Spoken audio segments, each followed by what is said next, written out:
This story, which occurred in the summer of 2021, shocked and outraged all of Britain.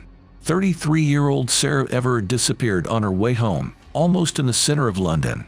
They searched for her for several days, and when the terrible truth came out, everyone was shocked. In this video we will tell you about what happened to Sarah Everard, and how it affected the entire British society. Sarah Everard was born in Surrey in 1987. She grew up in York, where she attended Fulford School. She graduated from St. Cuthbert Society at Durham University in 2008 and moved to London. She most recently lived in Brixton Hill and worked as a marketing director for a digital media agency. On March 3, Sarah left friends living in Clapham and decided to walk to her home in Brixton. The journey should have taken her about an hour.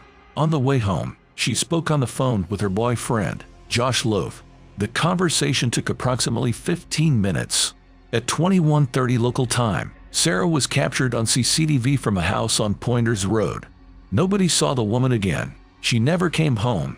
She is believed to have been kidnapped in the area. Sarah's boyfriend, her father Jeremy and mother Sue, brother James and sister Katie tried to call her, but in vain. The family decided to leave for London, and the next day Josh went to the police. On March 6, London police issued a missing person notice for Sarah. She was reported to be wearing a green raincoat, a white beanie, navy blue trousers with a white diamond pattern, and orange and green sneakers when she left her friend's house. On March 9, it became known that a police officer had been detained in Kent on suspicion of kidnapping, but his name was not disclosed at that time. At his home, the police detained a middle-aged woman who was suspected of complicity. On March 10, someone's remains were discovered in a forest near the town of Ashford, packed in a large bag. At the same time, the police declassified the name of the main suspect, and the body was sent for identification. On March 12, police confirmed that the body found in the woods was that of Sarah Everard. Flowers began to be brought to the place of his discovery, and in large cities of the country, activists began to think about holding street actions.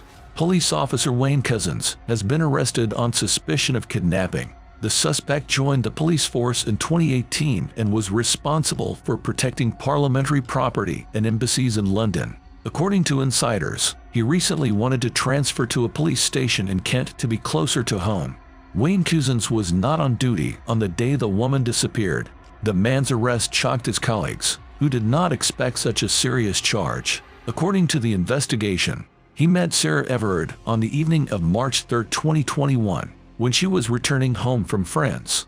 Cousins approached her and said that she was detained in connection with violations of restrictions announced in connection with the COVID-19 pandemic. The policeman handcuffed the girl and put her in the car, after which he took Sarah to the outskirts of the city. There he transferred her to another car, raped her, and strangled her with a police belt on the night of March 4. During his time in the cell, Cousins managed to smash his head against the wall. He was taken to the hospital, where his wound was stitched up. On March 12, he hit his head again. Meanwhile, the first information about a woman detained with Cousins appeared in the tabloids The Sun and Mirror. She turned out to be his 38-year-old wife Alina, Ukrainian by origin. She graduated from Donetsk National University with a degree in biochemistry, went to work in Switzerland, met Cousins there, and in 2006 married him. The couple has 2 children. After Wayne's arrest, Alina was questioned at the police station and released on bail. Elena's mother, Nina Sukoriba, complained that her family was attacked on Facebook. People left offensive comments under the photos, and someone even said that the suspect's relatives deserved death. Nina said she called Wayne her son and refused to believe he could kill someone in cold blood. According to the woman, people need to remember the presumption of innocence, and conclusions can only be drawn after a court verdict.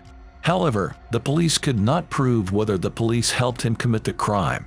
The fact is that the murder took place in a rented car, which did not have a DVR. Prosecutor Tom Little said the murder of Sarah Everard was exceptional and unprecedented, and called for the killer to be sentenced to life in prison without the possibility of parole. Sarah was bright and beautiful, a wonderful daughter and sister, kind, sympathetic, caring, and responsible. She always thought first of all about others. She had an incredible sense of humor. Her relatives recalled about her. Sarah Everard's story has become an impetus for women and girls in the UK to speak publicly about their feelings of insecurity on the streets, incidents of sexual harassment, and innuendo. This case served as a reminder that women constantly face domestic violence, harassment, and are often afraid to walk the streets alone in the evening. One of the tweets, which asked women if they had ever pretended to talk on the phone, changed paths, or even just run when they felt threatened by men, was liked more than 120,000 times. We limit ourselves in everything: food, alcohol. We take taxis even when we probably can afford it. We hold the keys between our fingers. We don't wear headphones while jogging. We try to stay in well-lit areas. It's exhausting. Breton Elinavati shares her experiences. Women in the UK began sharing stories of the suffering they experienced, and the ##meta reappeared on social networks. A survey of 1,000 British girls aged 18 to 24 found that 97% had experienced harassment, with 80% of them being harassed in public.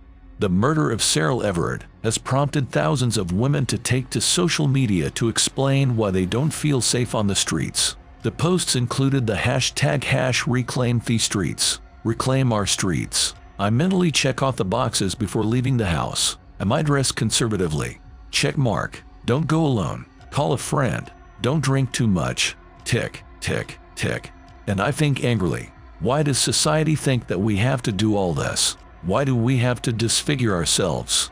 At this point, men snored, "We're not all like this," and continue to do nothing. Writer Gina Louise Skinner said on Twitter, "Many celebrities, British female politicians, and public figures have joined a campaign." Thus, actress Natalie Emmanuel, who starred in Game of Thrones, said that since childhood she had been repeatedly harassed on the streets and on public transport. And MP Diane Abbott admitted that she is still scared to walk the streets in the evening. On March 13, the suspect in the kidnapping of Sarah Everard, 46-year-old policeman Wayne Couzens, made his first appearance in the courtroom. The first meeting was preparatory, and the charges against Couzens were read. He himself spoke only once, introducing himself to the court. On September 29, 2021, at the final court hearing, former police constable Wayne Couzens was sentenced to life imprisonment without the possibility of parole. Judge Adrian Fulford said the ban on early release was due to the fact that the murder involved numerous aggravating factors, including abuse of official position. The judge added that because of the crime committed by Couzens, public confidence in law enforcement in the country was seriously undermined. After the verdict was announced, police hugged Everard's family. The parents and sister said they were pleased with the sentence, but no punishment could compare to the pain that Couzens caused them. The story of Sarah Everard attracted the attention of top British politicians and officials. Home Secretary Priti Patel said she would use her powers to protect women and girls. Opposition Labour Party leader Keir Starmer says the 33-year-old's murder is a turning point. British Prime Minister Boris Johnson said that law enforcement officers must establish the truth in the case as quickly as possible. And on March 8, member of the British Parliament Jess Phillips read out the names of 118 women and girls killed this year, in whose murder men were involved. Now Sarah Everard is one of these names on the list.